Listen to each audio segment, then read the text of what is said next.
Is there a reason that Russell Wilson should now be moving up draft boards?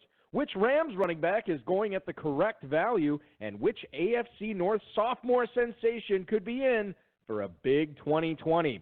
Plus, the $500,000 grand prize winner in the 2019-2020 world-famous FFPC Playoff Challenge, Austin Martin, is here to discuss what it was like sweating out the Super Bowl, what he thinks of the Vikings receiver's current ADP, and more. We've got a great show for you. Dave Gerzak is here. I'm Eric Balkman. Stick around. Your high-stakes fantasy football hour starts now. Your hands, everybody, if you got what it takes. Because I'm KRS and I'm on the mic.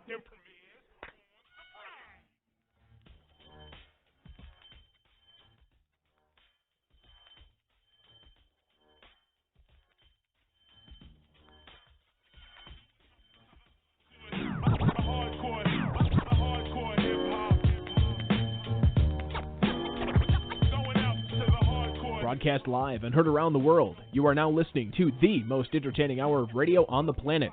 It's the High Stakes Fantasy Football Hour presented by MyFFPC.com with your hosts Eric Balkman and Dave Gerzak.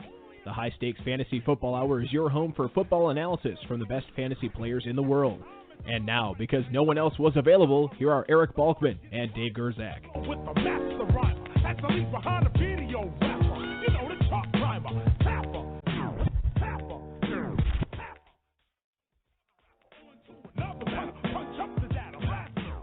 Hey, thanks a lot, Rob. Greetings and salutations to all of the Bulkaholics and Gerzak fanatics tuning in tonight. Welcome to the latest episode of the High Stakes Fantasy Football Hour presented by MyFFPC.com.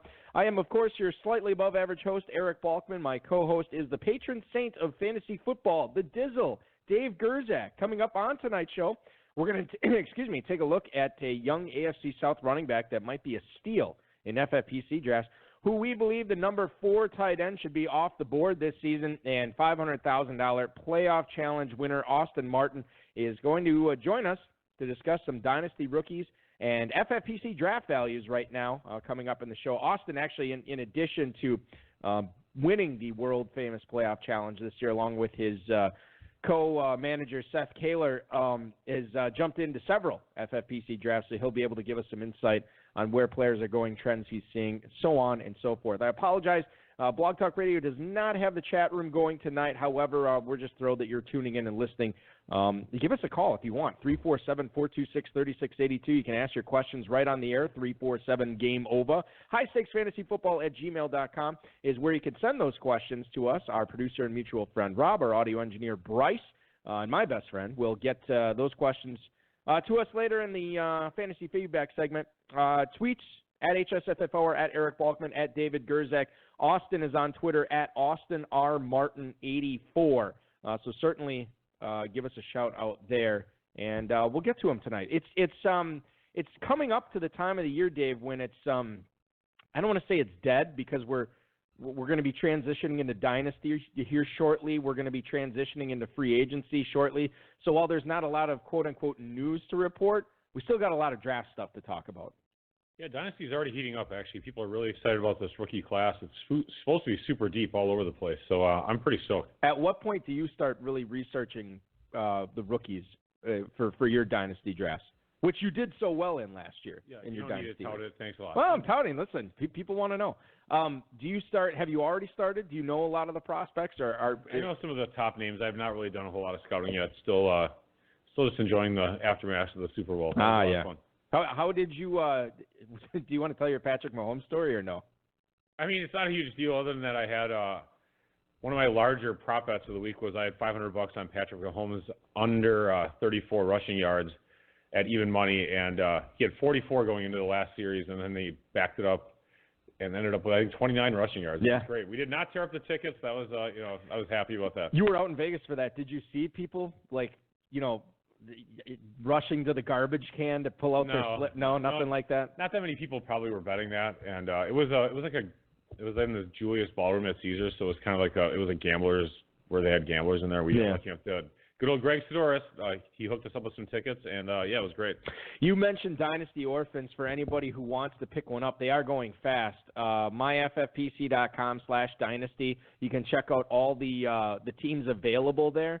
all the teams listed with the rosters, the full rosters, and the picks as well. So you can just click on the purchase button, make sure your FFPC account is funded, and then you can begin your reign today. Of course, best ball drafts at the $35, $77, and $250 levels, all available at myffpc.com. Superflexes, double ups, everything is all going on there. So give that a look-see, and I'm sure you'll find something that you can spend your time doing. Also want to remind everybody that 2019 FFPC main event fifth-place team owner Adam Krautwurst was on the High Stakes Lowdown this week. You can check that out at rotoviz.com/podcast, as well as Apple Podcasts and the Blue Wire Podcast Network.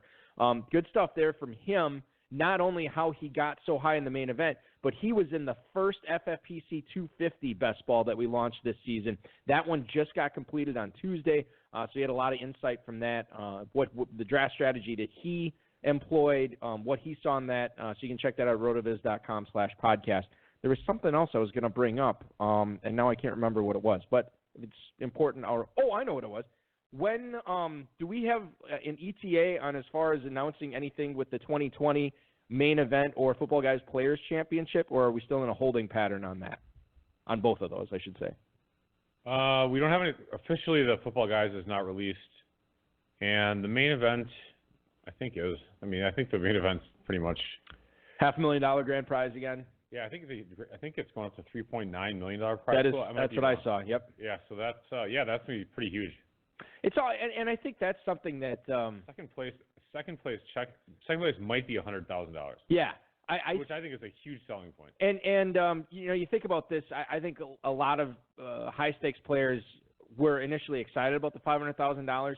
I think, but people complain that it's too top weighted or whatever. But I think if you look at the history of what the FFPC and the Football Guys Players Championship has done in these contests, typically the grand prize is raised, and then in the years that follow, everything sort of gets more leveled out. So I think that you can expect more of that from the main event this year. We'll see with the Football Guys Players Championship. In any event, let's actually talk about some fantasy football.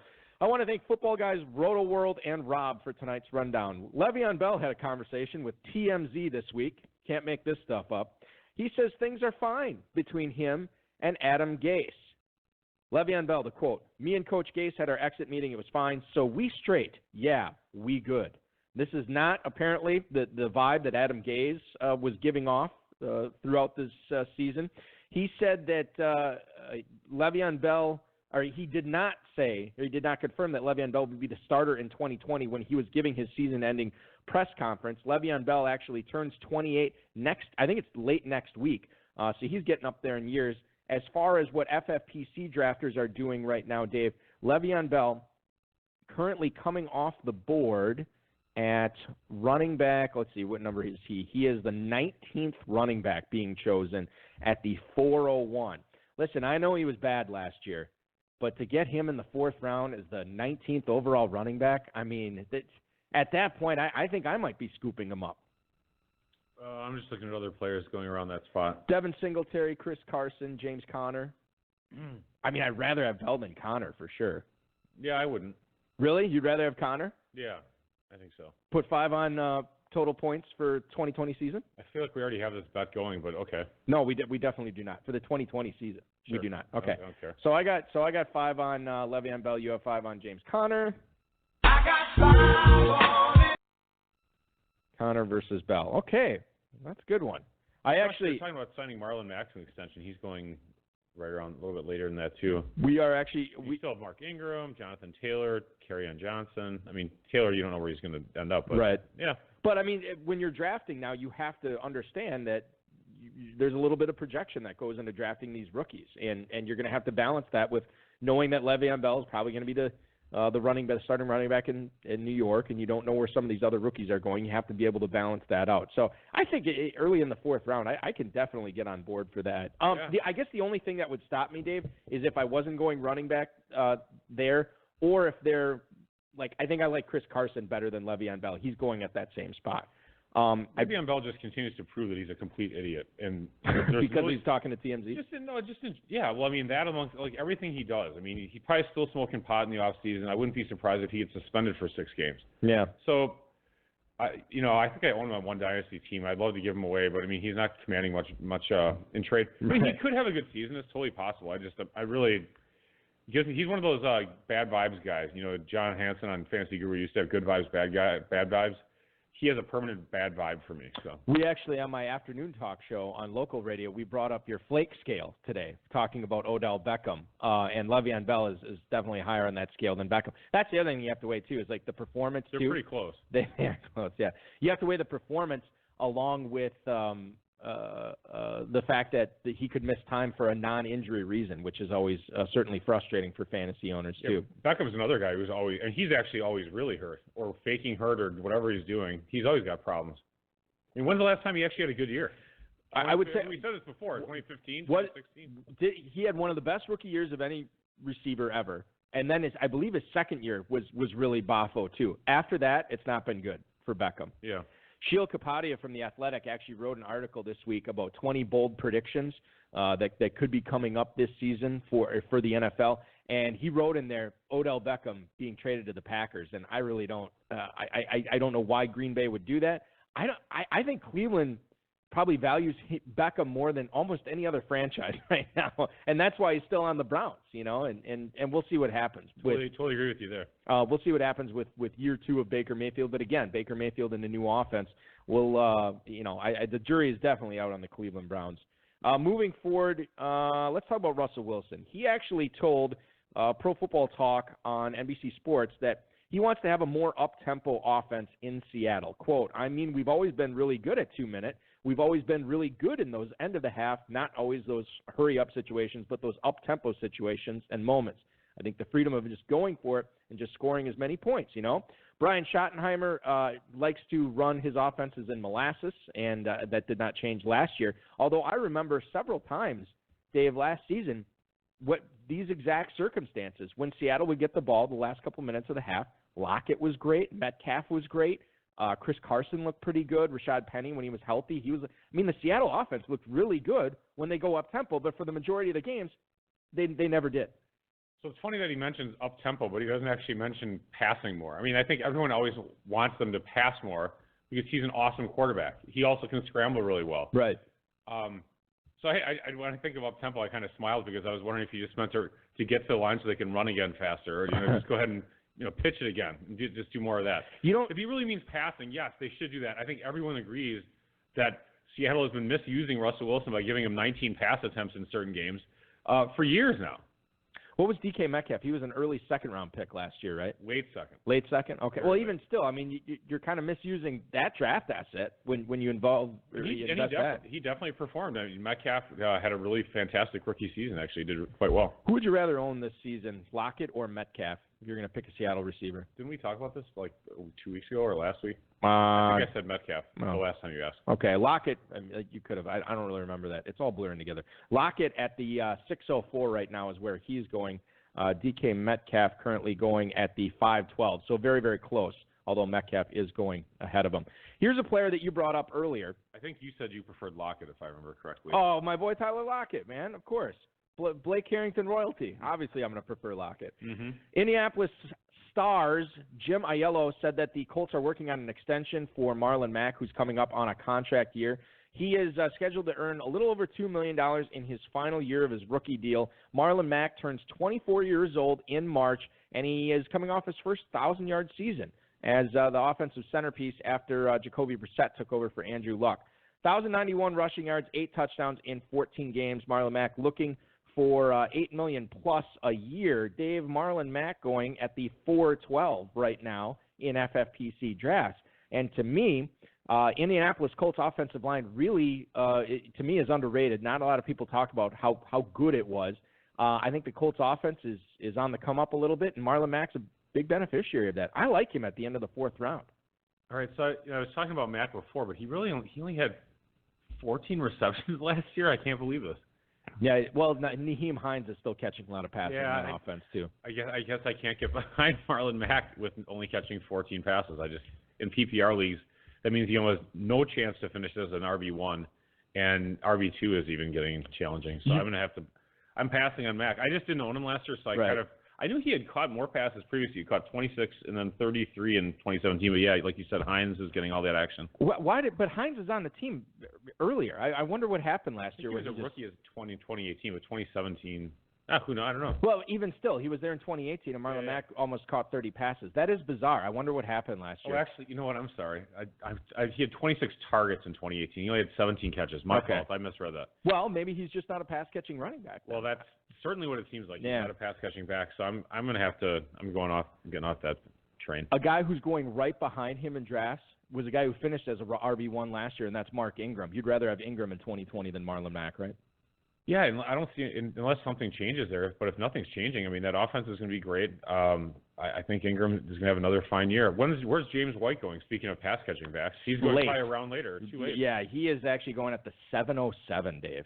Yeah, I mean, I don't know where Marlon Mack finished compared to James White, but I'm guessing White outstatted him. I'm guessing he was better in PPR. I might be wrong. No, I think you're right on that. But yeah, White at the 707. Give me all that.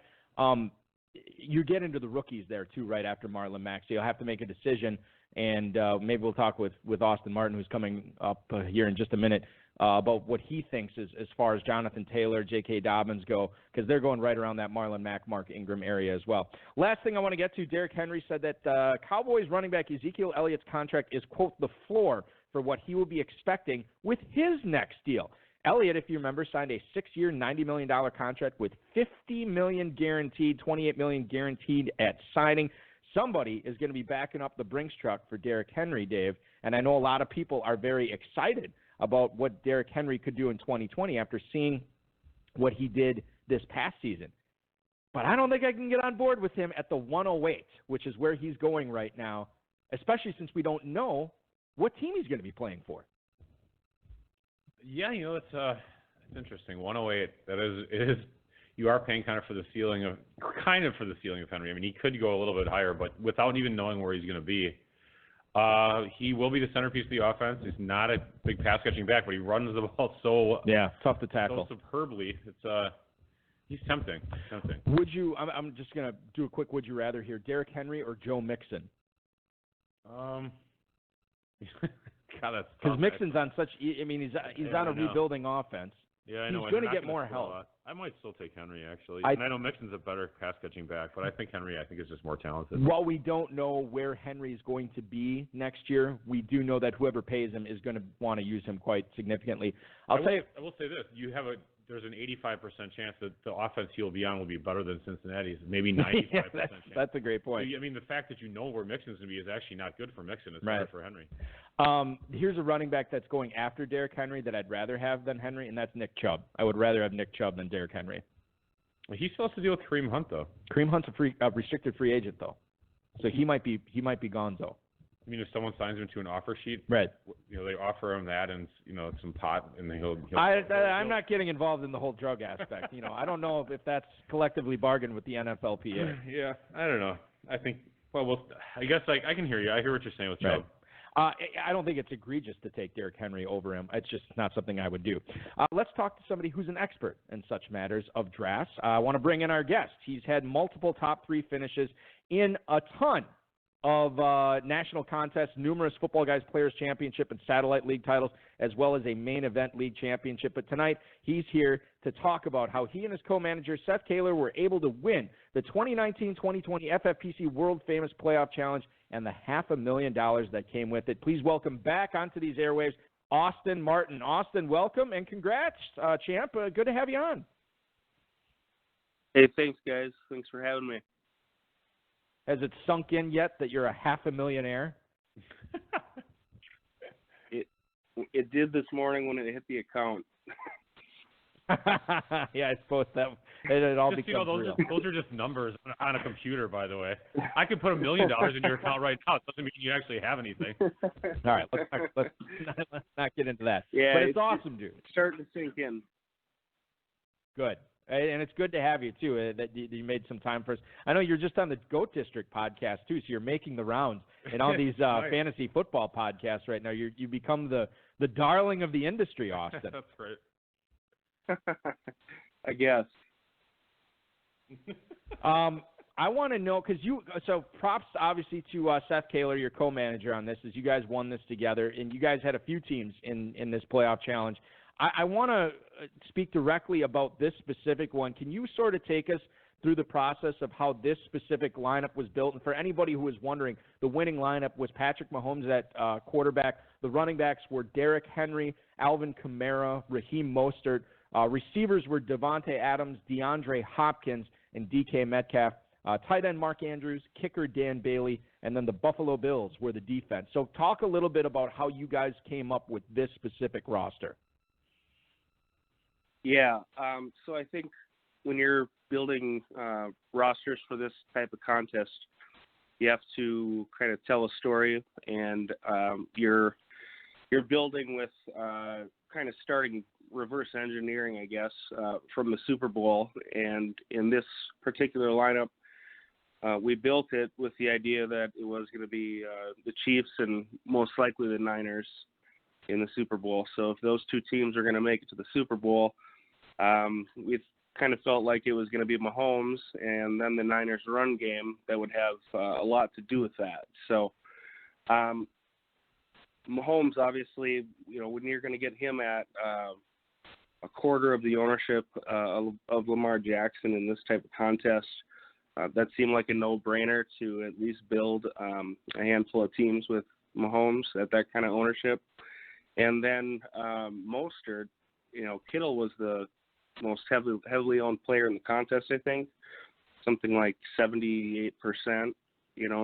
So to get Mostert at 9% on a Super Bowl team, when their success is so predicated on the run game, that also seemed like a no-brainer to get a good amount of ownership. So we built it based on that, and then you just go back and start with the wild card weekend and who you think are going to win those games, and pick players from those teams. So we went a little bit against the grain to get lower ownership on most of the 1 versus 1s. So we pivoted from Lockett to DK, from Aaron Jones to Devonta Adams, and we went with Hopkins. This was the 1 team out of 10 that we went with Hopkins. And then we moved off of Michael Thomas for Kamara. So we were able to fade the top 5 heaviest owned players in the contest to make a unique lineup. So, and then we also had Henry, who we actually thought we were going to get Henry at lower ownership, just with the Patriots being a favorite. He still came in at 45%, but we went pretty much put all our chips in on the Titans beating the Pats. So. And it worked out that way too. Obviously, I mean that was huge. Dave, I don't know if you saw this, but this is the biggest playoff challenge the FFPC's ever had, and it was like an 11-point victory. Like there wasn't. I'm shocked that there were no ties with either this one or the football guys one. No ties in that. The stat changes went through No today. ties in the top end. Right, exactly. Yeah. There were. You saw a few in the football guys divisional challenge in the top 20, but by and large, I mean, there was hardly any ties at the top of the leaderboard here. Nice. So let me ask you this, Austin. So, on that day, you're watching the Super Bowl, and you kind of knew it would come down to, you having Mahomes, and I guess Jay Jones had Travis Kelce. And can you just walk us through a little bit what it was like watching the Super Bowl with that amount of cash on the line, and you really couldn't do much of anything other than just sit there and watch it?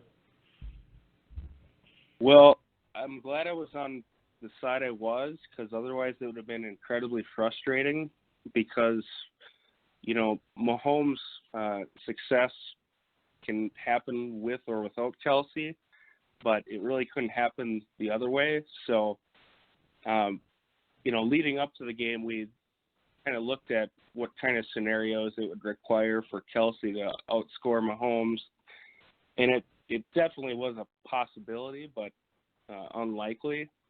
It happened 4 out of 14 games in the regular season. So, we knew it could happen, but we were a pretty good favorite. So we really didn't have, I can't really say it wasn't a sweat, because that would be kind of kind of silly to say $500,000 is not a sweat. But we were in the driver's seat pretty much the whole game. For Mahomes to come out with that rushing touchdown, we talked about if that is how the game starts, that's going to put us in a real strong position. It's going to be hard for Kelsey to catch up. He's going to have to, score at least 2 touchdowns and catch 10 or 12 balls to be able to make up that kind of ground. So we felt pretty good. So after Mahomes scored that touchdown, really we kind of moved to our next biggest threat was Debo. So we were keeping kind of closer attention to him than we were Kelsey at that point. Yeah, Debo was going off with all those rushing attempts, and and they kind of went away from that too, which was bizarre. But not just with the rushing attempts, but just him in general, just was not a focus of the Niners for whatever reason down the stretch. When they blew it at the end. Exactly. Yeah. The other thing too is I was actually watching the Super Bowl, Austin, with Two-Packer, our good buddy Two-Packer, and right when Mahomes got that touchdown, he's like, I guarantee you there's nobody who loves that score more than Austin Martin. He's got to be loving life right now after Mahomes ran that one in. I want to shift the focus, as exciting as it is to talk about the Super Bowl. I want to shift the focus to drafts this year. You're already in a handful of drafts. Can you talk a little bit about, in the best ball leagues that you've been in, has there any drafting trends that have stood out to you as far as, you being a veteran of so many FFPC best balls? Anything different, anything weird popping up in the drafts you've done so far? I don't know if it's anything weird. I think it's just the trend towards RB heavy in the early rounds is, pretty in line with what it was last year. Even it might be even a little bit more severe. You're getting 10 running backs off the board usually out of the first 12 picks. So, you've got to load up, and it's really just at this stage, it's all because of the uncertainty. After the draft and free agency, a lot of these situations will be more settled, so people will feel more comfortable pushing those running backs up. Right now, there's just so much uncertainty with situations, and these rookies don't have teams. So, I do these early best ball drafts, but they're, a little bit kind of just to keep sharp on player values and ADPs and, how people are valuing players, and just kind of keep a good pulse on things. So, RB heavy, but there's so much good receiver value in the middle rounds, rounds 5 through 7, where if you go receiver early, you're finding yourself in those rounds saying, these running backs aren't looking very attractive, but there's some really nice receivers, especially in best ball. So, it makes sense, but I hate to follow the herd, so it's a little bit conflicting. So what about a player like Todd Gurley? He was, pretty controversial last year. He actually did pretty well overall, I would say. And are you targeting Gurley? Are you avoiding him? And if you are kind of looking at him, are you favoring Malcolm Brown, or are you going back to the Darrell Henderson everyone loved him on Twitter last year in the preseason, and then during the season, not quite so much. Yeah, guilty. Hey, me too, buddy. Yeah. I think what we really got wrong about that situation was maybe giving McVay a little bit too much credit, not accounting for the loss of Roger Saffold. That offense didn't come through the way that we were expecting it to. So if Todd Gurley didn't score as many touchdowns as he did, he would have been a huge bust. But he scored a bunch of touchdowns. I don't have it in front of me, but he produced. He came through. What was he? Maybe, RB 14 or something thereabouts. So he didn't kill you, but he didn't win you championships either. So I'll take Henderson or Malcolm Brown. They're falling. Henderson's in the mid-teens, and Malcolm Brown's not even getting drafted sometimes. I took him in the 28th round in one of these drafts. So, I'll take him for free. But I've got so much dynasty exposure. I'm not, going out of my way to increase ownership when I know I already have some. So. kind of where I'm at with it. Yeah, with Gurley, they're talking about whether he could be a trade candidate or maybe say he's going to talk with the team. Maybe they're going to try and reduce his salary a little bit. So all options are on the table according to this recent news. Yeah, that's true. And I could tell you right now, FFPC drafters are taking him in the mid-third round. Henderson going off in the early 14th, and then Malcolm Brown, as Austin said, he's late. 2505 is his current ADP. So certainly, I mean, if you wanted to do a stack of all three Rams running backs, not too pricey. You could. I mean, it's not a heavy investment. So, I mean, that's something certainly you could look at as well. Speaking of running backs that were hyped up last season, I think we're seeing it again this year after his performance in the Super Bowl, where he should have been the MVP. No offense, Austin. But Damian Williams, does he seem undervalued right now when you look at where he's going in best balls? And to let the listeners behind the curtain here, Damian Williams is currently going at the 609. I think we talked a little bit about him last week.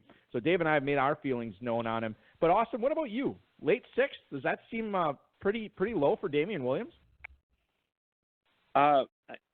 It might be. We just don't really know. It's right now it's seeming a little less likely that the Chiefs are going to invest significant draft capital in running back, coming off a 2-touchdown Super Bowl. But I picked up a couple of dynasty shares recently for prices that I thought were pretty fair. That weren't too expensive, where I'm not giving up premium picks, no first rounders. But in terms of, best ball right now, 6th, 7th round, I took him in one earlier this week, I think late 6th.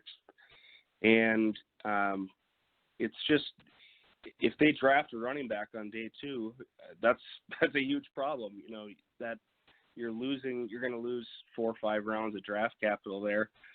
Williams will tumble. But if they dodge a running back on day 2, he's going to move up. So I'll take him in round 6, but I'm not going to chase him up, when he moves up to round 3, round 2. I think that's the way to look at it, too. I mean, because he represents a certain value right now, and then his value might be gone after the NFL draft, because then he might be going at a quote-unquote appropriate spot, and then there's not a whole lot of value there. So right now is the time to take the risk on him, and I think we've seen people do that over the years. Have fun with it. It's January. Well, it's February. Have fun with it, and you never know what kind of value that you're going to get in, right, Dave? Oh, absolutely, Balky. There you go. Have fun, take some risks, and above all, have a good time.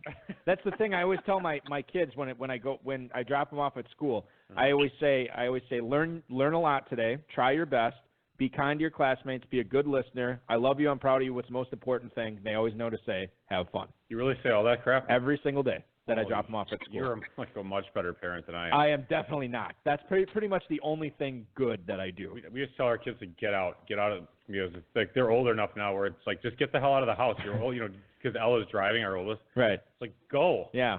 Anyway. I did feed him scotch and pizza for dinner tonight. That's so lovely. I think that kind of reins me back into degenerate status. It sure does. Austin, so for anyone who's new to drafting in February, other than having fun and take some risks, what are some pitfalls they want to avoid to make sure they're not screwing up? Well, it is. If you're drafting this time of year, you do have to have a little bit of fun with it. I'm just trying not to get too locked in on, certain players at this point in the drafting season. I mean, we almost probably shouldn't be drafting right now, but it is fun, and you can get some value. You can get some good value. So I do like building some ownership, but I'm kind of splitting up some ownership where I've got guys that I'm certainly split on, where those situations will settle themselves, over the coming months, and we'll have a much better idea. So just kind of trying to spread it out a little bit and, take a little bit of risk. Some of these rookies are going to move way up, where you're getting them in the 4th, 5th round. Some of these, that are even going closer to the double-digit rounds are going to move up several rounds. So, but a little bit of the opposite too. So, just kind of embrace the uncertainty and have fun and take some risks. That's what it's all about, for sure. Austin, in addition to playing a lot of best balls, and obviously you being the $500,000 playoff challenge co-champion, you do play some dynasty as well. I kind of wanted to pick your brain. You mentioned these rookies. Are there any sort of, be it a running back or receiver, or anybody, a rookie that you're excited about drafting this year, both for dynasty and for redraft?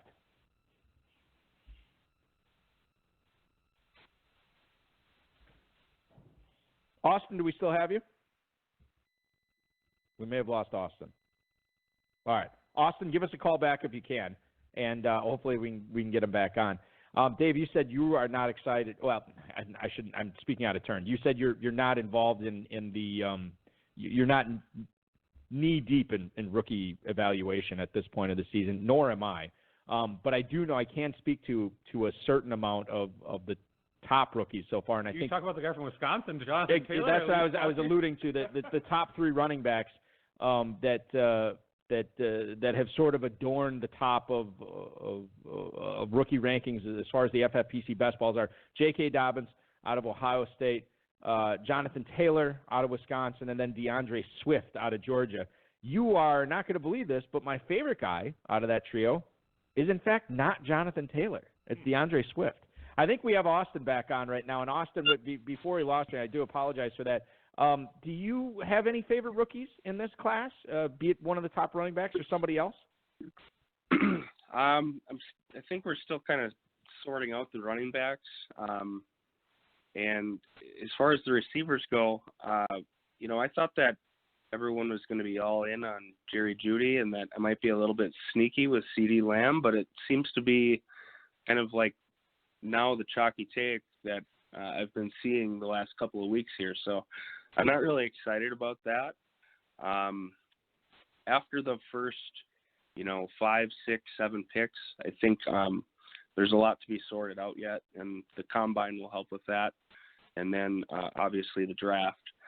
So I don't have a lot of real hot takes about the rookies. I think it's interesting that Tyler Johnson is being kind of passed over by NFL scouts with the Senior Bowl snub and then backing out of the Shrine Game. So I'm kind of interested to see how that all plays out. But, he was being touted as an early first round pick coming into the year. And, as recent as a week ago, people were talking about mid-second, and now, we're hearing maybe even, falling out of that range into the third, fourth round. So it seems a little bit crazy to me, but I guess we'll find out more. What do you guys think about Tyler Johnson? Okay, so I wanted to throw it right back at you because you are in the heart of Tyler Johnson country, and I don't know if you watch a whole lot of college football on Saturdays, but I think both him and Rashad Bateman were awesome, obviously, this year for Minnesota. Bateman is not in the draft this year; he'll probably be there next year, but I think Bateman kind of overshadowed Johnson a little bit, and I felt like not anything that Johnson particularly did wrong this year. I just think Bateman was so awesome, and now people are sort of looking at him and maybe unfairly penalizing Tyler Johnson a little bit for that. I don't know if you have any insight into that. Well, it does feel like that a little bit. And, right or wrong, Bateman was outstanding. He was incredible. So, that shouldn't take anything away from Tyler Johnson, but it's a really deep wide receiver class too. So, is he a third, fourth, maybe fifth round pick?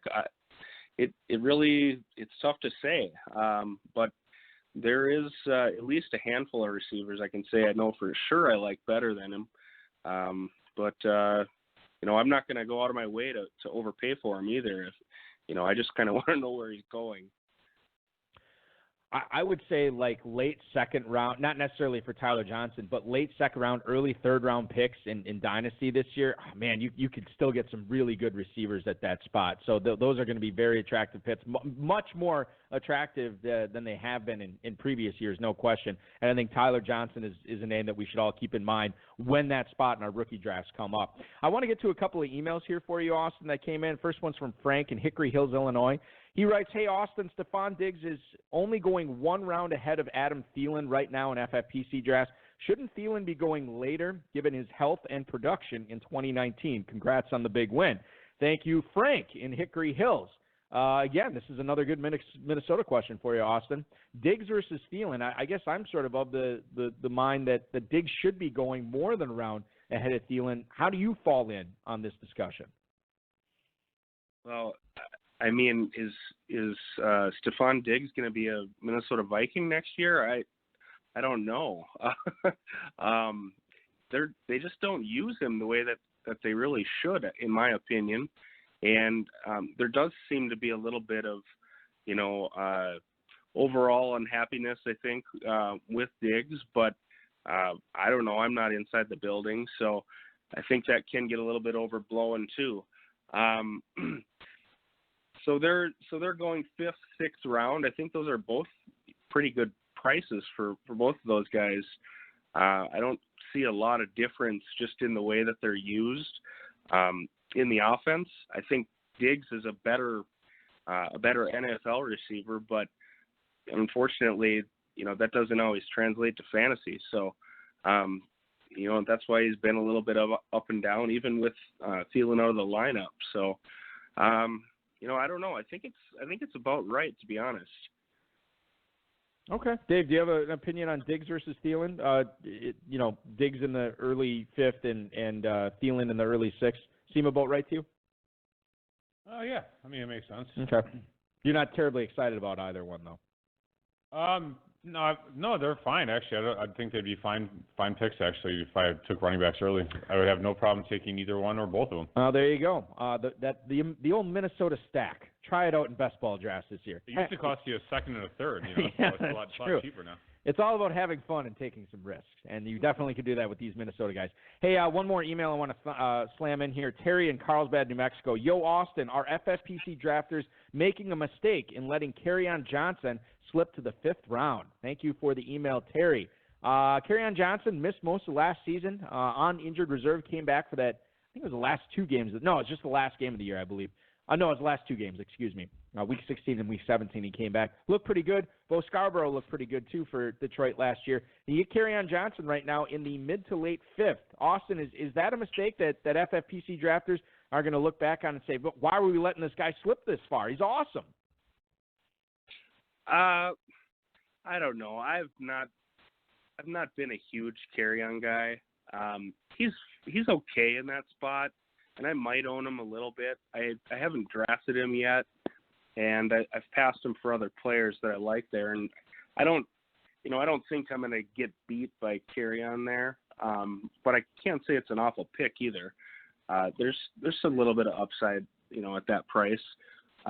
He was going, if he ends up with the role that he was supposed to have last year, by the time August rolled around, he was going into the late second, right at that 2-3 turns. So, 2 rounds of value, if you want to look at it that way, that's not bad. I can get on board. For that, for sure. Austin, now you've seen some real drafts go off. Can you give us a player that you feel is going to be overdrafted in 2020, and then a player that you have been or will be targeting later on in the mid to late rounds? I honestly, as far as the targets in the late rounds, I think a lot of that is, pretty uncertain. I don't want to, get too locked in on, late targets and all that right now, but just as a general strategy, I think it's just kind of almost humorous every year. It happens with the quarterbacks. They just get pushed up. And, in some of these drafts, Lamar Jackson's going in the 1st round. It's just kind of crazy. I actually took him in one draft at 311, and I don't think that we'll see that again.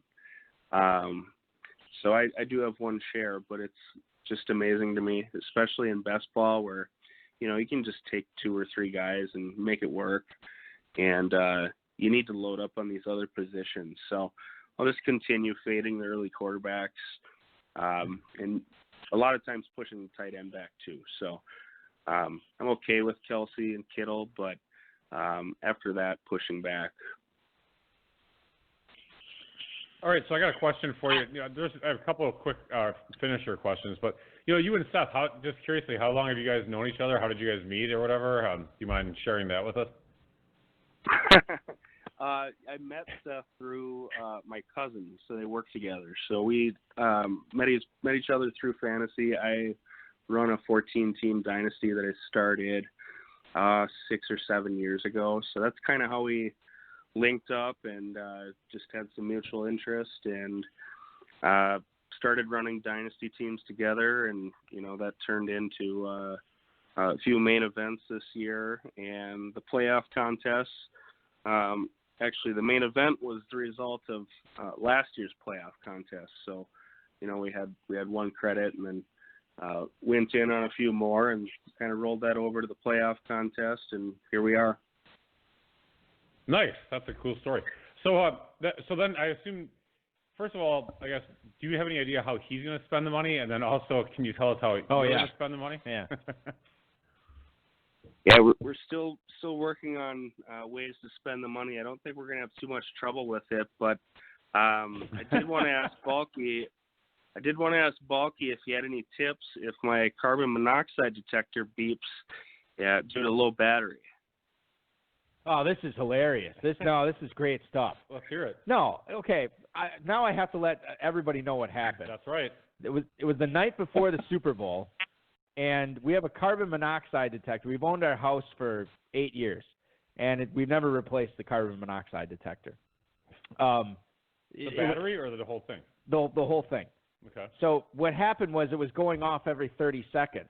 My wife is like, well, fix it. Do it. So I'm like, all right, I have no idea what to do. So what do? You rip it off the wall like a drunk person. No, you Google it. Oh. Like, what do you do when this happens? That's actually maybe a better idea. So I Googled it, and then I'm trying to follow the directions for, hey, this is what happens when it's beeping every 30 seconds. Cut the red wire. So then I'm starting to mess around with the buttons on there, following the instructions on the internet, and then my wife yells at me, "You're going to ruin it. Just leave it alone. You're going to screw it up more."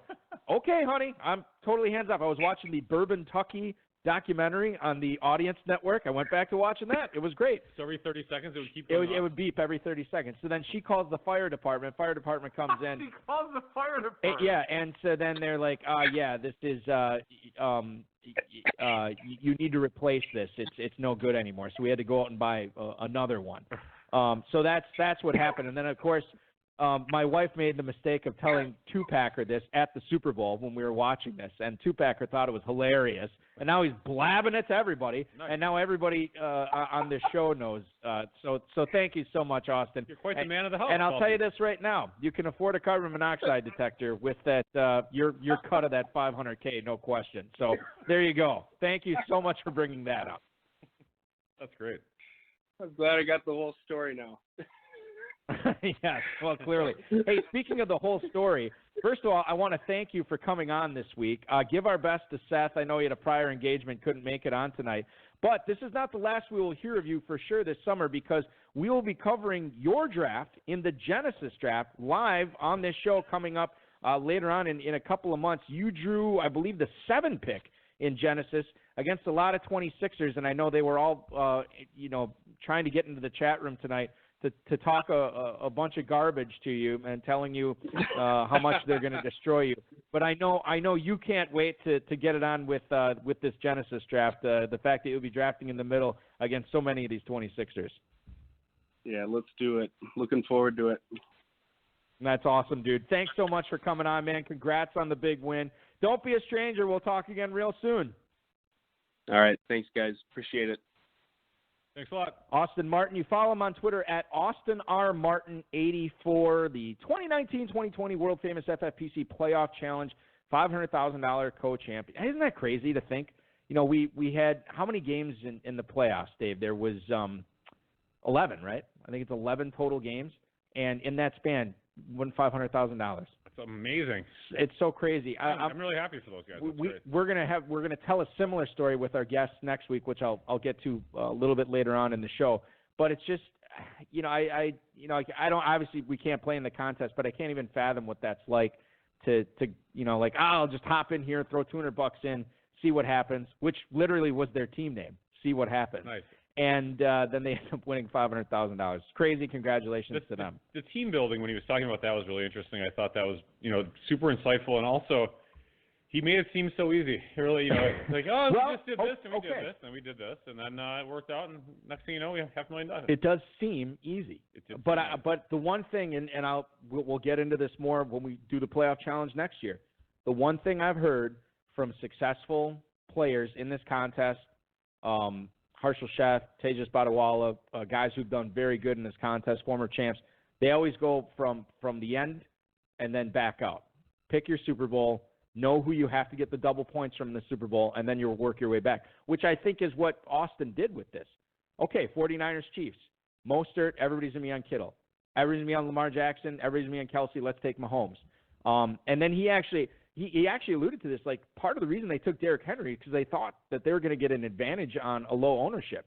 And he was owned in like 45% of drafts. Now, I don't know, leaves. I don't know if that's because the Patriots came into the playoffs on a 2-game losing streak and were vulnerable to a superstar like that at the running back position, that he was that owned. But it is surprising to see a starting running back who was playing on a team who is going to be an underdog in week 1 of the playoffs as a 6 seed to be 45% owned. That's crazy to me. Well, when you have 2 running backs and then 2 flex options, and he was the number 3 running back in football, I think that a lot of people were like, okay, they'll be one and done, but he still might score 25 points. Maybe that's what it was too. But being down though is rare. A lot of times they're not running as often. So that's my point. I guess maybe it wasn't anybody's primary lineup. This was and that's the other thing Austin brought up too, is like, well, we pivoted away. We didn't take Aaron Jones. We took Devontae Adams. Well, we didn't take George Kittle. We took Raheem Mostert. We didn't take Tyler Lockett. We took DK Metcalf. Yeah. So I think that, again, it seems easy. There's a lot that goes into it. Congratulations to those guys. All right, moving on. The way he described it seemed easy, but it doesn't seem easy in real life to me. Hey, Austin, how'd you do this? I don't know. It wasn't that hard. Yeah. Here's what we did. Yeah, exactly. I wasn't inferring that it was easy. I was just saying he made it seem easy. I know, and that's what makes it so great. All right, moving on to fantasy feedback here. Dak Prescott seems a little too rich for my blood. Where he's going. Can we play the song? Oh, do you want me to? I can. Sure. Sorry, I'll do it. I haven't done it.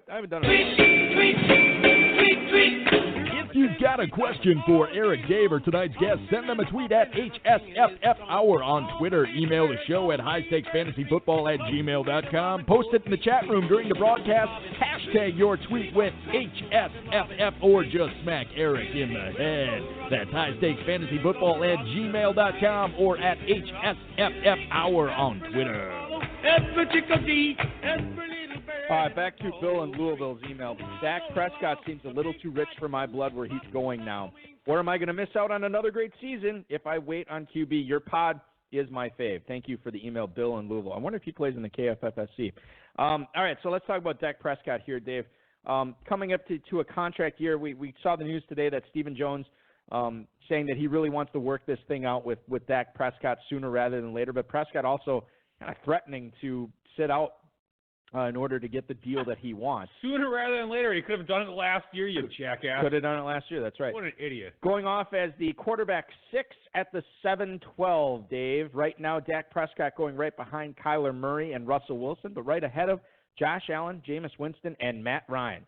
Is that too rich for your blood to take Dak Prescott there at the end of the 7th? No, why not? He was the number 3 quarterback last year, and the weapons are going to be about the same. Gallup will probably be a little bit improved. Elliott's going to be there. You still got Amari Cooper. And then you have Jason Witten. He doesn't even age. Yeah. No Jason Garrett, though.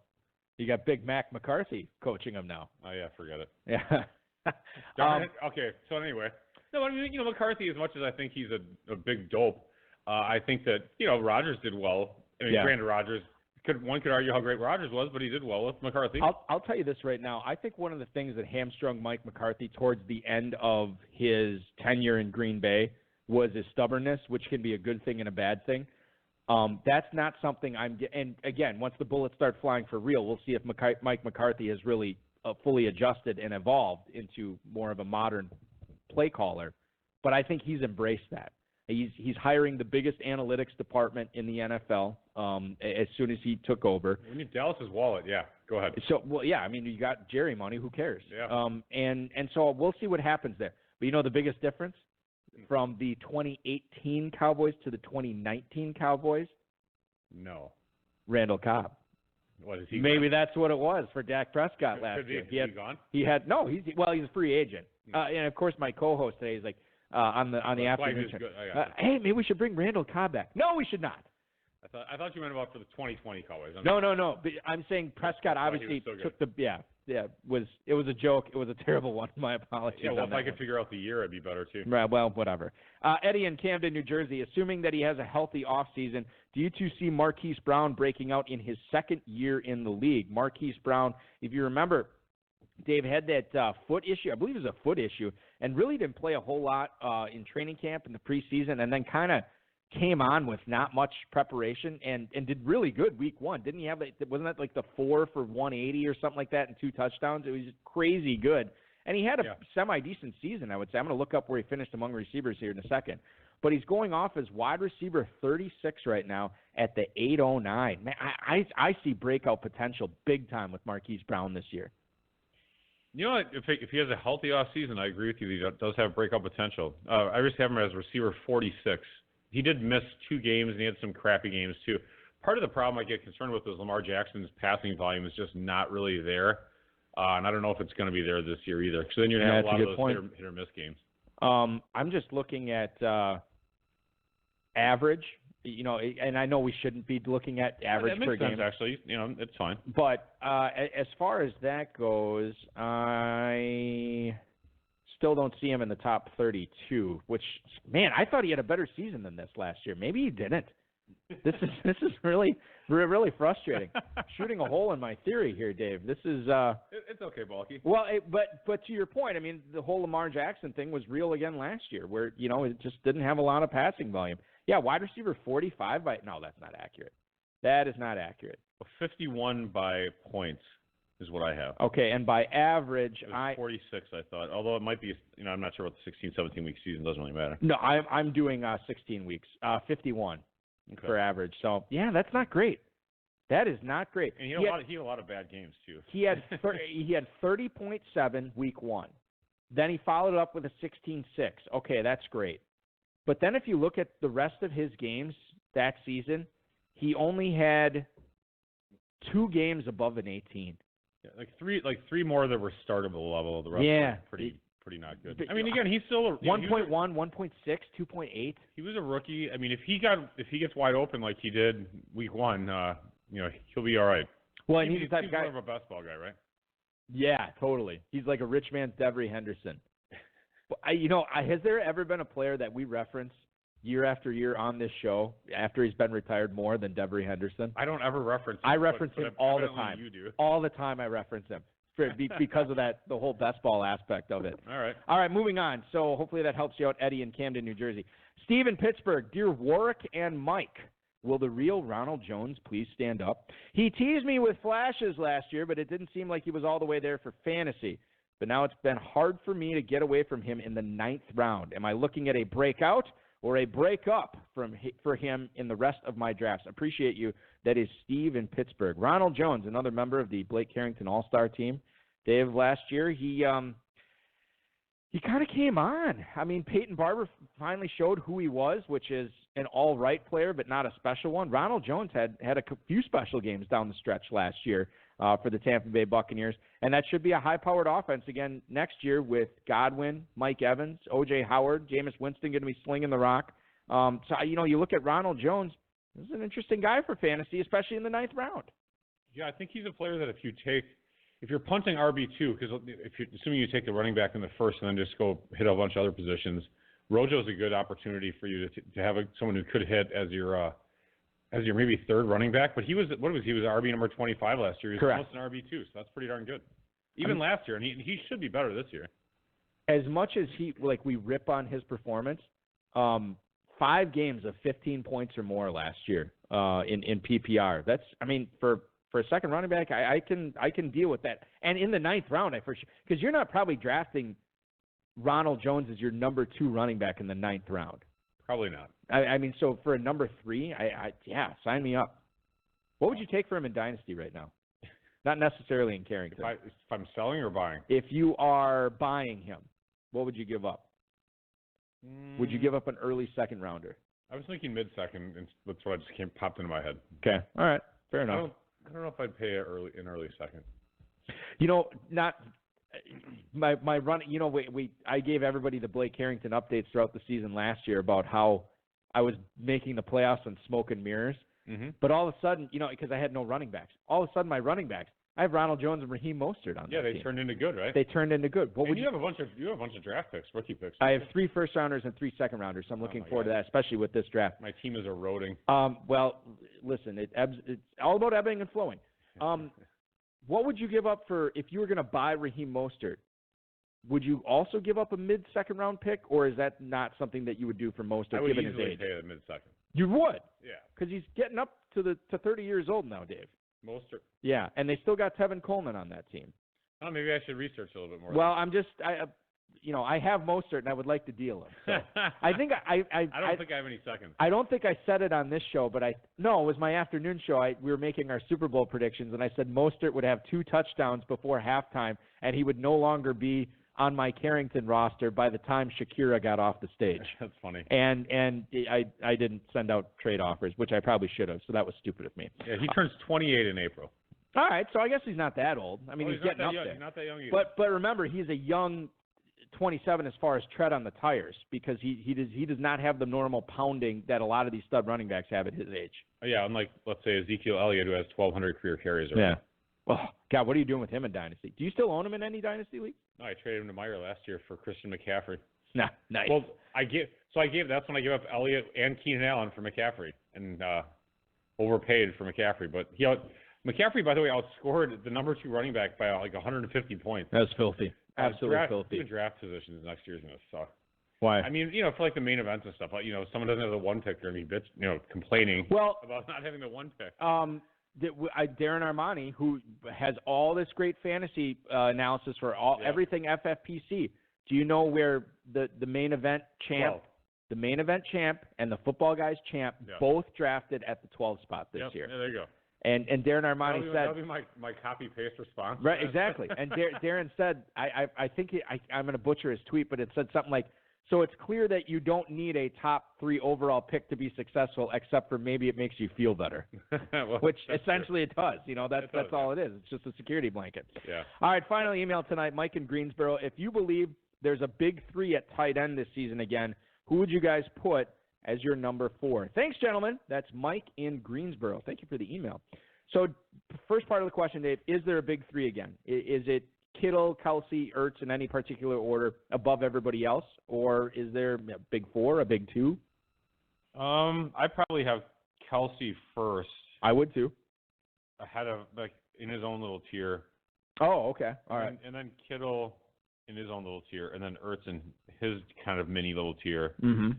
And then probably Andrews, Waller type guys. Those are the next 2 off the board for FFPC best balls. Andrews in the late 3rd, Darren Waller at the 405. Okay. And then you get into basically in the next round and a half, Austin Hooper, Evan Engram, Hunter Henry. And 2 of those guys, by the way, Hooper and Henry, free agents. We don't know where they're going to end up, and people are still drafting them. Good players, though, really, and they're totally in the prime of their career right now. What do you make of Evan Engram? The guy who's in the middle of that, because this is, no Pat Shurmur anymore. They have, who did they hire? It's the New England special teams coach. I can't think of his name. But he's the guy that they hired as their new head coach. Jason Garrett is the offensive coordinator there. Nice. They still have, Darius Slayton's been shooting up FFPC draft boards. People are really digging what they saw in him last year. They still have Sterling Shepard there, obviously Saquon Barkley. But you look at, and Golden Tate, obviously. But you look at Evan Engram in at the 502. If that guy stays healthy, that will pay off in the early 5th round. Yes, I agree, actually. But the problem is he doesn't stay healthy, and then it's like, well, is he missing 2 games or is he missing 8? And Daniel Jones will take another leap forward as a second-year quarterback, and he had some 4 and 5 touchdown games last year as a rookie. So I mean, he's got some potential for sure. All right, so he looks like Eli a little bit, unfortunately. Yeah, he does look a lot like Eli Manning.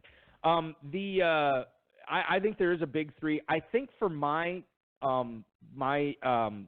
4, I'm going to lean towards Waller more than Andrews because of the passing volume aspect. There's a chance that Tom Brady's throwing to Darren Waller next year too, and we all know how much he loved throwing to the tight end in New England. Obviously, that's a lot of speculation, but that could happen. He's not leaving New England. Come on. You don't think Brady is? Nope.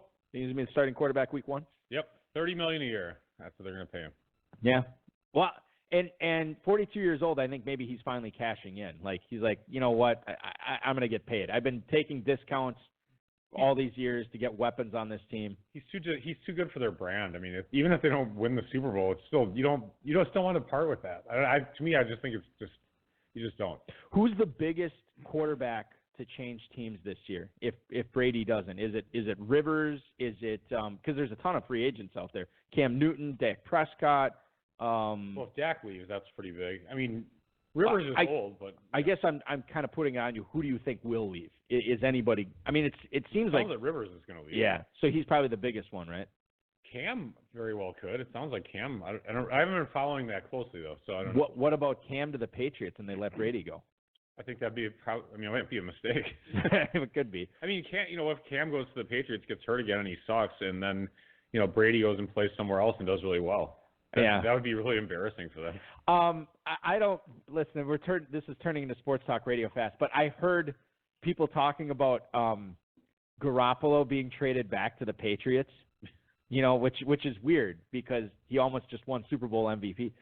Somebody asked Kyle Shanahan after the Super Bowl about how he feels about Jimmy Garoppolo, whether he feels good about him as their starting quarterback going forward. You know how Kyle Shanahan answered that question? The first thing he says, I feel the same about Jimmy Garoppolo as I did prior to the Super Bowl. Yeah. Kind of a weird way to answer that question. Kind of like, didn't really say yeah. Didn't say yes. Wasn't a ringing endorsement. If Garoppolo didn't overthrow that one guy on that Manuel Sanders, they would have won. Right? They would have won. They would have won that game. All you had to do is not blow the pass.